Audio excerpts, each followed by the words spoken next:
Supreme God emperor के पिछले episode में हमने देखा था उन सभी से वो दरवाजा नहीं खुल रहा होता है और मुइन अपनी स्पेल की मदद से उस फॉर्मेशन को ओपन कर देता है और खुद भी अंदर चले जाता है। क्योंकि वहाँ पर मुइन इनविजिबल होता है इसीलिए वो मुइन को नहीं देख पाते हैं। अब आगे इस एपिसोड की शुरुआत में हम मुइन को देखते हैं जो कि उस जगह के अंदर आ जाता है जहाँ पर की बहुत ज्यादा स्पिरिचुअल एनर्जी होती है, जिसको महसूस करने के बाद मुइन भी काफी खुश हो जाता है और कहने लगता है ये चीज काफी ज्यादा फेमिलियर है और ये फेरी एनर्जी है जो कि वंडरलैंड में है। सारे के सारे इमोर्टल के पास इसके बारे में पता नहीं है क्योंकि वो सिर्फ एनर्जी हेवन और अर्थ से लेते हैं, लेकिन जो तुम एब्जॉर्ब कर सकते हो इमोर्टल एनिमी बनने के लिए वो इमोर्टल एनर्जी होती है। और ये एनर्जी महसूस करने के बाद जूसेन स्कूल का ड्रैगन भी कहता है कितनी अच्छी एनर्जी है, ये एनर्जी तो सच में लाजवाब है, ये तो किसी होली लैंड से भी अच्छी फेरी एनर्जी है और ये उनसे 10 गुना ज्यादा शक्तिशाली है। एक दिन दुर्भाग्य की बात है सिर्फ मेरे लिए एंशिएंट इमोर्टल एनर्जी ही यूजफुल है। जिसके बाद मुइन उसे डांटता और कहता है चुप करो, तुम इतने ज्यादा एक्साइटेड क्यों हो रही हो। जिस पर जूसेन स्कूल उससे कहता है हाँ मेरे लिए ये शायद यूजफुल ना हो लेकिन तुम्हारे लिए तो बहुत ज्यादा यूजफुल है। जिसके बाद हम मुइन को दिखते हैं जो कि वहाँ पर कुछ सोचता है। दूसरी तरफ हम बाहर उन सभी को दिखते हैं जो कि अभी तक उस दरवाजे को नहीं खोल पाए थे। जिसके बाद वो अपनी पूरी ताकत से उस पर हमला करते हैं और फाइनली उस दरवाजे को खोल देते हैं और सभी वहाँ पर एंटर हो जाते हैं। वहाँ पर हम देखते हैं शाओ यूनियर उनसे पूछती है आंटी यून क्या ये यहाँ पर सेफ है, क्योंकि यहाँ पर मुझे अजीब सी एनर्जी का अनुभव हो रहा है। जिस पर आंटी यून उससे कहती है नहीं यहाँ पर ये बिल्कुल ही सेफ होना चाहिए, जहाँ तक मुझे लगता है ये हमारी बॉडी के लिए उल्टा फायदा भी कर सकता है। जिसके बाद वो हान यून से कहती है हान अब हम दोनों का सफर यहाँ से अलग अलग होता है और हाँ अब ये चीजें उतनी सिंपल नहीं रहेंगी यहाँ के बाद से। जिसके बाद वो भी हमें बढ़ता है। जिसके बाद शाओ यूनियर भी वहाँ से जाते उससे कहने लगती है हमें उसे इतने हल्के में नहीं लेना चाहिए, हमें यहाँ पर सावधान रहना पड़ेगा। जिसके बाद वो सभी वहाँ से आगे बढ़ने लगते हैं। दूसरी तरफ हम मुइन को वहाँ पर कल्टीवेशन करते हुए देखते हैं जिससे जूसेन स्कूल कहता है वाह कितनी अच्छी एनर्जी है, ये होती है ना असली फेरी एनर्जी, इसके कारण तुम अपनी की एनर्जी को भी बढ़ा सकते हो और यहाँ पर बहुत ज्यादा फेरी एनर्जी है जो कि तुम्हारे लिए इनफ होगी। जिसके बाद मुइन कहता है अब मुझे याद आ गया, मेरी बहुत सारी यादें धुंधली हो चुकी थी लेकिन फेरी एनर्जी के बाद मैं उनके बारे में अब थोड़ा सा सोच सकता हूँ, लेकिन यहाँ पर एक दिक्कत है, सिर्फ 10 इमोर्टल आर्टिफैक्ट है और मैं यहाँ पर इस एनर्जी को एब्जॉर्ब कर रहा हूँ। जिस पर जूसेन स्कूल कहता है अरे बच्चे चलो ठीक है मुझे तुम्हारी मदद करने दो। जिसके बाद जूसेन स्कूल बाहर आ जाता है और कहता है अब मेरा तुम पर एक और फेवर उधार रहा। जिस पर मुइन हमें बढ़ता है। जिसके बाद वो मुइन से कहता है ठीक है अगर तुम्हें फ्यूचर में कभी भी एंशिएंट इमोर्टल वेपन मिलता है तुम उसे निकल लोगे मेरे लिए। जिस पर मुइन हमें बढ़ देता है और वापस मुइन के स्पिरिचुअल वर्ल्ड के अंदर चले जाता है। जिसके बाद वो मुइन के स्पिरिचुअल वर्ल्ड के अंदर पूरी तरह से उस बाहर की एनर्जी को एब्जॉर्ब करने लगता है। जिस पर मुइन उससे कहता है तुम कर क्या रहे हो। जिस पर वो कहता है बस तुम इसे फील करो। जिसकी बात पूरी की पूरी एनर्जी मुइन के अंदर एब्जॉर्ब होने लगती है, वो भी काफी तेजी से। जिसके बाद वो पूरी की पूरी जमीन हिलने लगती है और वो पर्सन भी डरते हुए कहता है ये हो क्या रहा है। जिसके बाद दूसरा पर्सन वहाँ पर कहता है मुझे नहीं पता ये हो क्या रहा है लेकिन मुझे ऐसा लगता है कि मेरी बॉडी में पेन हो रही है, इसकी बॉडी में पेन हो रही है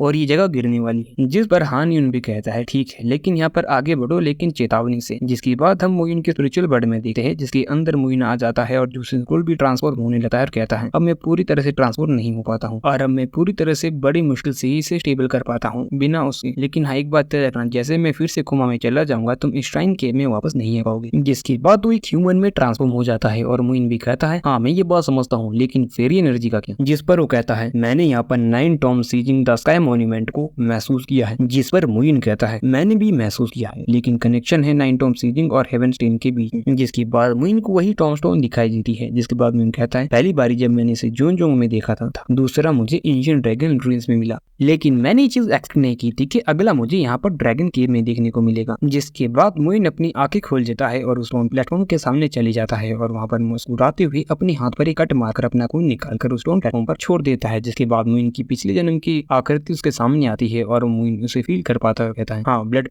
पार है। जिसके बाद मुइन उसे महसूस करने लगता है लेकिन पीछे से कुछ पर्सन आ जाते हैं और कहते हैं बेवकूफ आदमी, ऐसा लगता है कि कुछ लूजर्स इसे महसूस करना चाहते हैं और इस ताकत को लेना चाहते हैं। तभी कुछ लोग कहने लगते हैं कि मुझे ऐसा लगता है कि यहाँ पर किसी ने ग्रैंड एरे को स्थापित किया है। जिस पर वो कहता है अरे बकवास मत करो, क्या तुम अब अपने प्रिंस का डिसोबे करोगे, जो मैं तुमसे कहता हूँ तुम्हें सब उतना करना है और यहाँ पर मिस्टीरियस होली लैंड को किसी को भी एडवांटेज मत लेने देना। जिसके बाद उसके गार्ड्स वहाँ पर कुछ ढूंढने लगते हैं। जिसके बाद वो मुइन को कर्ज करते हुए कहता है वो साला घमंडी बास्टर्ड, उसके पास पूरी 3 औरतें हैं, एक noble and old soldier emperor, दूसरे की प्योर और सुंदर आवाज है और वहाँ पर एक और है तीसरी, एक होली गॉड की तरह। मेरी किस्मत कितनी ज्यादा खराब है, मैं उसके जगह क्यों नहीं हूँ, वो कितना ज्यादा लकी है। और उसी तरह से मुइन की उपलब्धियों को सुनकर जलने लगता है और मुझे इस बात से बहुत गुस्सा आ रहा है। जिस पर उसका गार्ड भी कहता है हाँ और मुझे भी। जिसके बाद वो घबराते हुए कहता है अरे नहीं मैंने कुछ नहीं कहा मालिक। जिसके बाद प्रिंस कहता है इस बार हमारा जीहान होली पैलेस एक साथ मेजर फोर्सेस के साथ जुड़ गया है, लेकिन एक बार अगर हमारा प्लान सक्सेसफुल हो जाता है तो मुइन आसानी से मारा जाएगा और प्रिंस किन मेंगियो की गोल को बाहर निकाल दिया जाएगा और उसे एक स्लेव बना दिया जाएगा। जाएगा। और वो वैन शिंगिया, मुझे लगता है कि वैन जेंगोंग उसे पूरी तरह से इग्नोर नहीं करेगा। और हम देखते हैं वहाँ पर इनविजिबल मुइन को बहुत गुस्सा आ रहा होता है। और रही बात शायूनियर, वो तो यंग सेंट है ना शुवान होली लैंड की, जिसके बाद हम देखते हैं उसके गार्ड को गुस्सा आता और कहता है क्या बकवास है, उस औरत को मर जाना चाहिए। लेकिन तभी उसे वहाँ पर थप्पड़ मारता और कहता है तुम्हारा गला काटना चाहिए, उसे हम अपने लिए रखेंगे और मजे करेंगे। और मैंने अभी उसे देखा तो मैं उसे रोक नहीं पाया खुद को। लेकिन मैंने तो यहाँ तक सुना है कि किन मेंगी पिछले 3 सालों से प्रेग्नेंट है, लेकिन अभी तक उसने किसी भी बच्चे को जन्म नहीं दिया है। और मैं